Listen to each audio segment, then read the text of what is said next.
हाय दोस्तों, मैं पीयूष वेलकम करता हूं आपका मेथड्स यूट्यूब चैनल पे जिसका नाम है नेटवेव्स इंस्टीट्यूट। दोस्तों, आज के इस वीडियो में मैं आपको बताने वाला हूं पावर पॉइंट के स्लाइड शो मेनू के बारे में। तो दोस्तों, ये जो मेनू है ये एक्चुअली पावर पॉइंट के स्लाइड शो को सेट करने के लिए काम आता है। अब दोस्तों, इसमें जो ऑप्शंस होते हैं वो होते हैं किस तरह से हम लोग स्लाइड शो को स्टार्ट कर सकते हैं, हम लोग कितनी स्लाइड्स को अपने शो में इंक्लूड करा सकते हैं।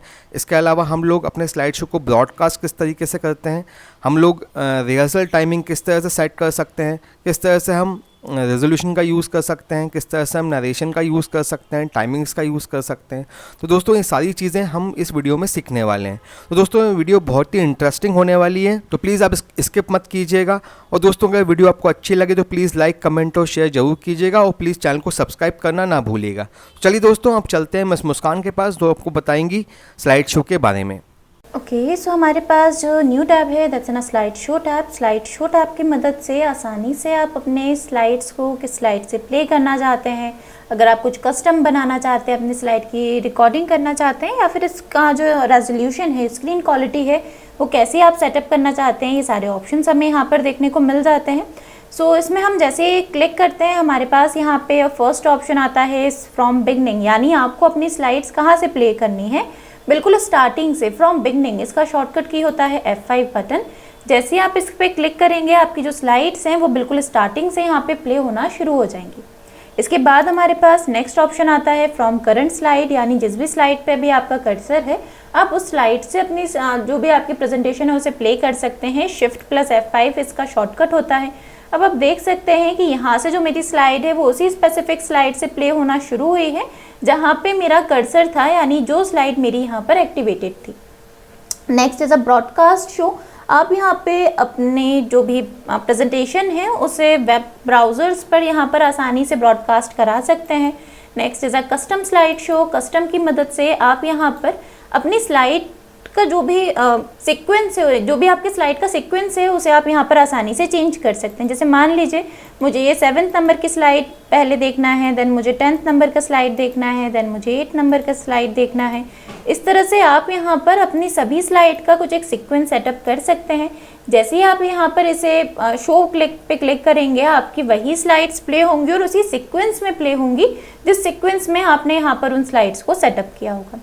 Next is a slide setup slide show. Setup slide show में हमारे पास यहाँ पे शो टाइप आ जाता है कि आपको अपना कंटेंट फुल स्क्रीन पे देखना है, विंडो वाइज देखना है, इंडिविजुअल एक एक स्लाइड देखना है। इस तरह से आप यहाँ पे इन पे सेटअप कर सकते हैं। Next is a show option. Show option में फर्स्ट ऑप्शन हमारे पास आता है loop continue until skip. Loop continue until skip का मतलब होता है, यानी जब आप अपनी प्रेजेंटेशन आपकी एंड हो जाती है तो ऑटोमेटिकली क्या होता है, एक ब्लैंक स्क्रीन हमारे पास यहाँ पे अवेलेबल हो जाती है। वहीं अगर आप इस फंक्शन को यहाँ पर एक्टिवेट करते हैं तो क्या होगा कि ऑटोमेटिक हमारी जो स्लाइड है वो यहाँ पे स्टॉप नहीं होगी। आपकी जो स्लाइड है वो कंटिन्यूशन में चलती ही रहेगी जब तक आप खुद से यहाँ पर स्किप बटन को प्रेस ना कर दें। इसके बाद हमारे पास यहाँ पे ऑप्शन आता है शो विदाउट नरेशन। यदि आपने अपना कोई भी वॉइस वगैरह यहाँ पे रिकॉर्ड करी है तो आप इसके बिना अपनी प्रेजेंटेशन को प्ले कर सकते हैं। Show without animation. Show without animation का मतलब होता है कि आपने यहाँ पे जो एनिमेशंस लगाए थे, यानी जो ऑब्जेक्ट पे आपने यहाँ पर एनिमेशंस को एप्लीकेबल किया था, आप उनके बिना अपनी स्लाइड्स को यहाँ पर प्ले आसानी से कर सकते हैं। इसके बाद हमारे पास यहाँ पर आता है शो स्लाइड्स। आपको अपनी कौन सी स्लाइड्स प्ले करनी है, सारी स्लाइड्स प्ले करनी है। आप यहाँ पर एक नंबरिंग सेट कर सकते हैं। जैसे मान लीजिए मुझे 1st to 5th slide he play करनी है तो हम इस तरह से एक नंबर सेट कर सकते हैं, या फिर कस्टम स्लाइड शो जो हमने यहाँ पे अभी कस्टम बिल्डअप करा था, हम उसे भी यहाँ पर इस तरह से प्ले कर सकते हैं। एडवांस स्लाइड में आप यहाँ पे स्लाइड में अगर आपने कोई टाइमर लगाया है, आप उसे यूज़ करना चाहते हैं या फिर मैन्युअली इसको यूज़ करना चाहते हैं। मैन्युअली यानी आप खुद क्लिक करेंगे तो सेकंड स्लाइड अपेयर होगी। इन फंक्शंस का आप यहाँ पे यूज़ कर सकते हैं। इसके अलावा यहाँ पर आपको पेन कलर कैसा रखना है। पेन कलर बेसिकली कब एप्लीकेबल होता है हमारे पास, यहाँ पे जब आप यहाँ पर अपनी प्रेजेंटेशन को प्ले करते हैं तो यहाँ पर आपके पास आपकी स्लाइड में इस तरह से यहाँ पे पेन अवेलेबल होते हैं। अब यहाँ पर यदि आप कोई भी चीज़ को हाईलाइट करना चाहते हैं तो आप पेन यहाँ पर ले सकते हैं। आप यहाँ पे जिस भी चीज़ को इस तरह से हाईलाइटेशन देना चाहते हैं या फिर आप कोई भी चीज़ को यहाँ पे इस तरह शो करना चाहते हैं, आप इस तरह से यहाँ पर इस हाईलाइटेशन की मदद से उसको यहाँ पर शो करा सकते हैं। अगर आपने जो हाईलाइट करा था आप इसे यहाँ पर रखना चाहते हैं तो आप इसको यहाँ पे कीप पर क्लिक करेंगे, और अगर आप नहीं रखना चाहते तो आप डिस्कार्ड पर यहाँ पर क्लिक कर कर बैक हो सकते हैं। Next is hide slide. अगर आपको कोई भी स्लाइड यहाँ पे टेम्पररी अपनी प्रेजेंटेशन से हाइड करना है तो आप यहाँ पर हाइड कर सकते हैं। आपकी वो स्लाइड यहाँ पर डिलीट नहीं होती है, सिर्फ टेम्पररी तौर पर यहाँ पे से हाइड हो जाती है। जैसे आप देख सकते हैं जो स्लाइड मैंने हाइड करी है वो यहाँ पर हमारे पास अब प्रेजेंटेशन में अवेलेबल नहीं है। आप इसे वापस अनहाइड करना चाहते हैं, आप इस पर क्लिक कर दीजिए, हाइड स्लाइड पे से क्लिक हटा दीजिए, ऑटोमेटिक जो आपकी स्लाइड है यहाँ पर प्ले होना स्टार्ट हो जाएगी।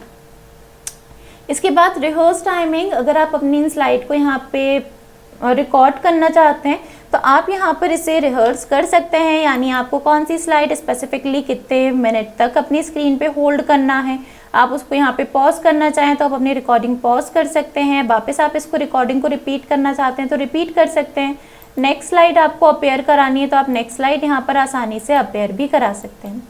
जैसे ही आप यहाँ पे इसे क्लोज करते हैं आपके पास यहाँ पे स्लाइड सॉर्टर व्यू ओपन हो जाता है, जिसमें आपको बताता है कि स्पेसिफिक कौन सी स्लाइड पे आपने कितनी देर तक यहाँ पे रिकॉर्डिंग की है।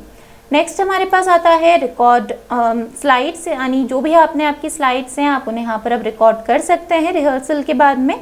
आप चाहें तो यहाँ पर आपकी जो भी वॉइस है उसे भी इवन आप यहाँ पे रिकॉर्ड कर सकते हैं। आप यहाँ पे स्लाइड्स कहाँ से रिकॉर्डिंग स्टार्ट करना चाहते हैं, यानी बिगनिंग फर्स्ट स्लाइड से या फिर करंट स्लाइड, जिस भी स्लाइड आप अभी एक्टिवेटेड है वहाँ से, तो आप इन दोनों फंक्शंस को अपने प्रेफरेंस अकॉर्डिंग यूज़ कर सकते हैं।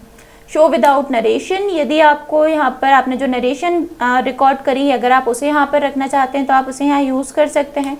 यूज़ टाइमर, अगर आपने यहाँ पे स्लाइड्स वगैरह में कोई एनिमेशन वगैरह लगाया है आप उस टाइमर को यहाँ पे यूज़ करना चाहते हैं तो आप देख सकते हैं।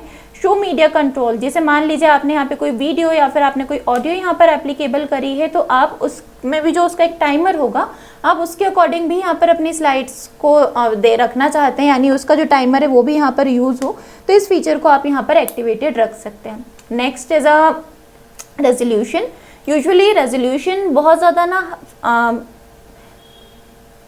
हाईएस्ट भी नहीं रखा जाता और बहुत ज़्यादा लोएस्ट भी नहीं रखा जाता। बहुत ज़्यादा हाईएस्ट ना रखने के पीछे रीज़न होता है कि यदि आप बहुत ज़्यादा हाईएस्ट रेजोल्यूशन रख देते हैं तो क्या होगा, स्क्रीन की क्वालिटी तो हमें बहुत अच्छी देखने को मिलती है, बट जो भी आपने एनिमेशन यहाँ पर लगाए हैं कहीं ना कहीं वो एरर ले लेंगे और यहाँ पर जो आपकी स्लाइड है उतनी प्रॉपरली वर्क नहीं करेगी जितना प्रॉपरली उसे काम करना चाहिए।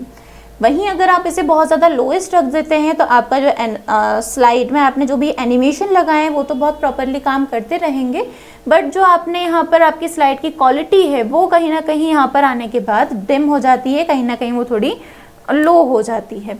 इसलिए यूजुअली आप चाहें तो यहाँ पे आपके पास डिफरेंट एनिमेशंस ऑप्शन आपको मिल जाते हैं। इसके अलावा आप यहाँ पे यूज़ करंट रेजोल्यूशन, यानी जो भी रेजोल्यूशन अभी आपके सिस्टम पे यूज़ किया गया है, आपके सिस्टम के लिए प्रेफरेबल है, आप उस रेजोल्यूशन को भी यहाँ पर यूज़ आसानी से कर सकते हैं। तो दोस्तों मुझे उम्मीद है कि ये वीडियो आपको पसंद आई होगी। अगर वीडियो आपको अच्छी लगी हो तो प्लीज़ आप लाइक, कमेंट और शेयर ज़रूर कीजिएगा और चैनल को सब्सक्राइब करना ना भूलिएगा। तो दोस्तों चलिए मिलते हैं आपसे अगले वीडियो में, जब तक वंदे मातरम, जय हिंद।